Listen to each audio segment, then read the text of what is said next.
जल झूलनी एकादशी व्रत कथा महात्म्य, जिसे कुछ व्यक्ति वामन परिवर्तिनी एकादशी व्रत के नाम से भी कहते हैं।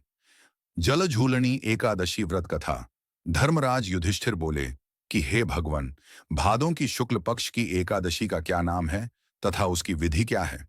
उस एकादशी के व्रत को करने से कौन सा फल मिलता है? सो सब समझा करे कहिए।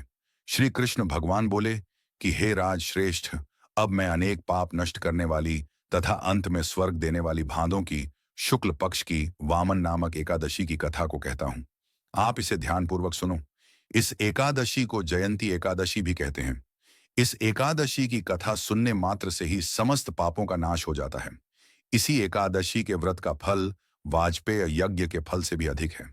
इस जयंती एकादशी की कथा से नीच पापियों का उद्धार हो जाता है। यदि कोई धर्मपरायण मनुष्य एकादशी के दिन मेरी पूजा करता है, तो मैं उसको संसार की पूजा का फल देता हूं। जो मनुष्य मेरी पूजा करता है, उसे मेरे लोक की प्राप्ति होती है। इसमें किंचित मात्र भी संदेह नहीं। जो मनुष्य इस एकादशी के दिन श्री वामन भगवान की पूजा करता है, वह तीनों देवता अर्थात ब्रह्मा, विष्णु, महेश की पूजा करता है। जो मनुष्य इस एकादशी का व्रत करते हैं, उन्हें इस संसार में कुछ भी करना शेष नहीं रहता। इस एकादशी के दिन श्री विष्णु भगवान करवट बदलते हैं, इसलिए इसे परिवर्तिनी एकादशी कहते हैं। इस पर श्री युधिष्ठिर बोले कि हे भगवान, आपके वचनों को सुनकर मुझे महान संदेह हो रहा है कि आप किस प्रकार सोते तथा करवट बदलते हैं। आपने बलि को क्यों बांधा और वामन रूप धारण करके क्या लीलाएं की? चातुर्मास्य व्रत की विधि क्या है तथा आपके शयन करने पर मनुष्य का क्या कर्तव्य है? सो सब विस्तार पूर्वक कहिए। श्री कृष्ण भगवान बोले कि हे राजन, अब आप पापों को नष्ट करने वाली कथा का श्रवण करो। त्रेता युग में बलि नाम का एक दानव था। वह अत्यंत भक्त, दानी, सत्यवादी तथा ब्राह्मणों की सेवा करने वाला था। वह सदैव यज्ञ, तप आदि किया करता था। वह अपनी भक्ति के प्रभाव से स्वर्ग में इंद्र के स्थान पर राज्य करने लगा। इंद्र तथा अन्य देवता इस बात को सहन न कर सके और भगवान के पास जाकर प्रार्थना करने लगे। अंत में भगवान ने वामन रूप धारण किया।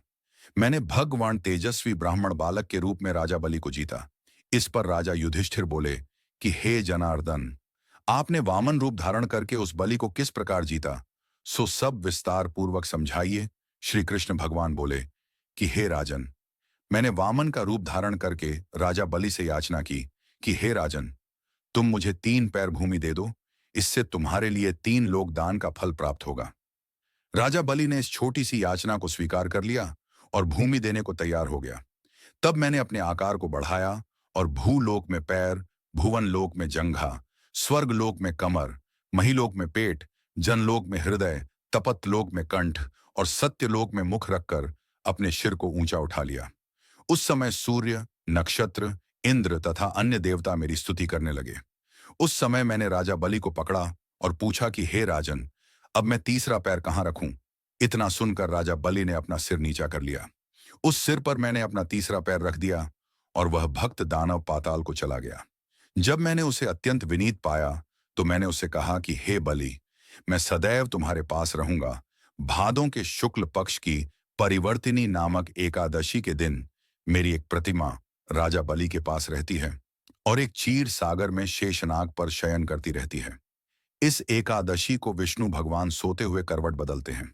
इस दिन त्रिलोकी के नाथ श्री विष्णु की पूजा की जाती है। इसमें चावल और दही सहित चांदी का दान किया जाता है। इस दिन रात्रि को जागरण करना चाहिए।